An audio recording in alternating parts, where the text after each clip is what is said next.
حمام العنبري لسه مخلص جيشه وبيدور على شغل، وفي مرة كان ماسك موبايله وقاعد يتفرج على صراع العروش ومندمج قوي مع أم التنانين. ظهر له إعلان واحد عايز يبيع توك توك بسعر كويس. عجبه السعر وقال أخيرا لقيت وظيفة أحلامي. حمامة كلم الشخص ده واتفقوا على كل حاجة، واشترى التوك توك واشتغل بيه. الزهر لعب والفلوس جريت في ايده، فاتصل حمامة بشركة من الشركات اللي بتبيع بالتقسيط، واشترى 11 توك توك عشان يشغلهم في أبو أتاتة والمطرية. بعد سنة المشروع كبر وعمل حمامة شركة خاصة بيه، وتواصل مع الشركة المصنعة في الهند عشان يستورد منها وعشان يسوق للمشروع كويس. اتفق مع نادر إكسدام ومصطفى رفرف، أشهر بلوجرز في موقف عبود، وعملوا فيديوهات دعاية غرقوا بيها الفيسبوك والإنستغرام ومحور 6 أكتوبر. وليان التوك توك انتشر قوي ومشاكله كترت، قررت الحكومة تقنين الموضوع، واتفقت مع شركات التكاتك إنها هتشتري كل الإنتاج الجديد وتعرضه في معارض خاصة بيها عشان تسيطر على الوضع. وبكده تجارة الحاج حمامة العنبري اتوسعت، وبقى ماستر اوف ذا توك توك في شمال أفريقيا والمحيط الهندي. احطه بالطاسه اشوح الكبده انا ارفع الكوز واشبط كنسل الشغل اشطب الدقيق اصلي على القمه اشغل كتير.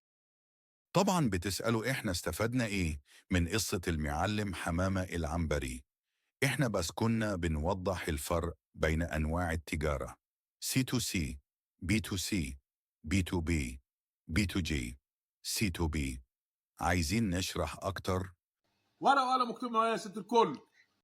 أول حاجة محتاجين نعرف إن C consumer بمعنى المستهلك، B business بمعنى الشركة، G government بمعنى الحكومة.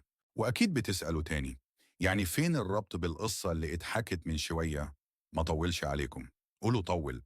C2C اللي هو البيع من مستهلك لمستهلك، بمعنى شخص بيبيع خدماته لمستهلك تاني، زي صاحب التوك توك اللي باعه لحمامة عن طريق الإنترنت.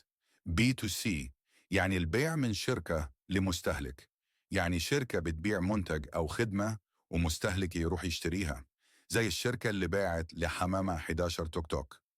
B2B بمعنى البيع من شركة لشركة تانية، التجارة اللي بتحصل بين شركتين، واحدة بتبيع منتج أو خدمة والتانية بتشتري منها، زي شركة حمامة اللي استوردت من الشركة اللي في الهند.